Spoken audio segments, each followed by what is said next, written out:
From JBS Studios in Greater New York, this is the JBS News Update with Teisha Bader. I'm Teisha Bader with the JBS News Update for Tuesday, May the 21st, 2019. Israel's Channel 12 News reported last night that a 6-month ceasefire agreement was reached between Israel and terror group Hamas after the rocket barrage from Gaza on Israel earlier this month. While there has been no confirmation of the deal from either side, the report claims the agreement, brokered by Egypt with mediation from the UN, includes Hamas committing to halt all violence along the Gaza border fence, including the launching of incendiary balloons, and Israel agreeing to expand the Gaza fishing zone, easing restrictions on items entering Gaza, and allowing for UN cash for work programs in Gaza, among other things. While Israel again has not confirmed a ceasefire deal, it did announce an extension of the Gaza fishing zone to 15 nautical miles.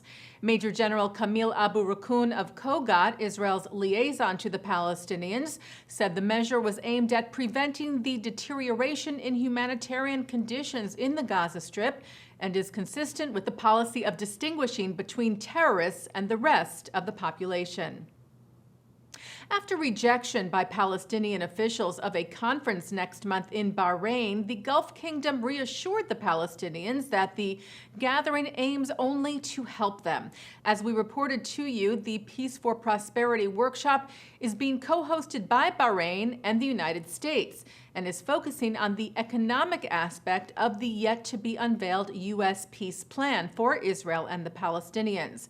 Bahrain's Minister of Foreign Affairs Khalid bin Ahmed Al Khalifa said the workshop in Bahrain is part of its efforts to empower the Palestinian people through developing their abilities and enhancing their resources, and that the hosting of the workshop serves no other purpose. Palestinian Authority Prime Minister Mohammed Shtayyeh told a cabinet meeting yesterday that any solution to the conflict must be political, and suggested that the conference in Bahrain was an attempt to blackmail the Palestinian people. Israel's finance minister Moshe Kahlon told the Times of Israel that he would be attending the conference. It remains to be seen if the Palestinians send representation as well. Well, it seems the outrageous video taken down and condemned by Al Jazeera after the network found that it was shown on the network's online AJ Plus Arabic service has now been reposted by Fatah, the ruling party of the Palestinian Authority. Palestinian Media Watch's Itamar Marcus reported that Fatah posted the video on their Facebook page and wrote that Al Jazeera TV did a favor to the occupation, referring there to Israel, and erased the video. Let's publish it again. The video claims, among other things, that the Holocaust was greatly exaggerated by the Jews and exploited for their own benefit. 2 alleys in Paris were dedicated in memory of 3 Jewish children murdered just over 7 years ago. On March the 19th of 2012, Rabbi Jonathan Sandler and 2 of his children, 6-year-old Ari and 3-year-old Gabrielle, as well as 8-year-old Miriam Monsonego, were gunned down by an Islamist extremist at the Otsar HaTorah school in Toulouse. On Sunday, Paris Mayor Anne Hidalgo and former French President Nicolas Sarkozy led a ceremony to remember the children whose names are now on street signs that note they were victims of anti-Semitic terror and hatred. Hidalgo told the Huffington Post France the families wanted these plaques to be in a square, a place alive with laughter and swings to pay homage to their children.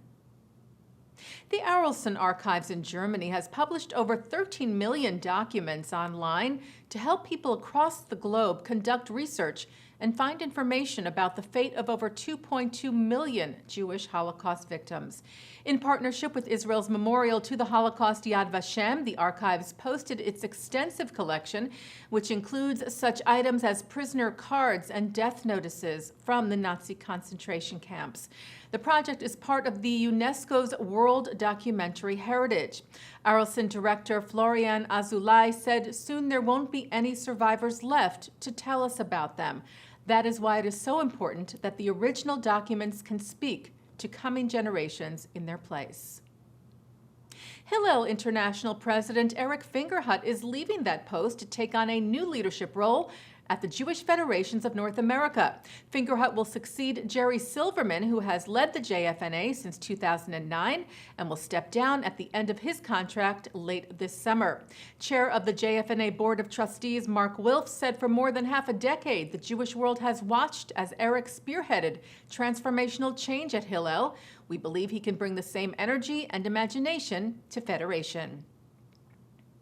Well, Yeshiva University opened its new Innovation Lab yesterday. The learning space for student entrepreneurs is a partnership between the New York City School and Yisum, the Hebrew University of Jerusalem's technology transfer company.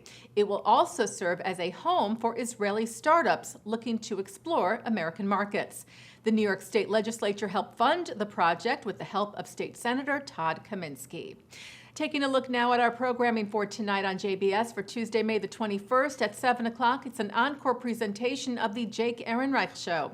At 8, former UK Chief Rabbi Lord Jonathan Sacks and author Tal Keenan discuss the Jewish future in America and Israel. At 9, it's part 2 of Mark Golub's interview with former National Director of the Anti-Defamation League, Abe Foxman. At 10, Dr. Micah Goodman discusses the Jewish tradition's unique concept of time. And coming up right after this newscast, it's Insight to Israel. And that's the JBS News Update for Tuesday, May the 21st, 2019. I'm Teisha Bader.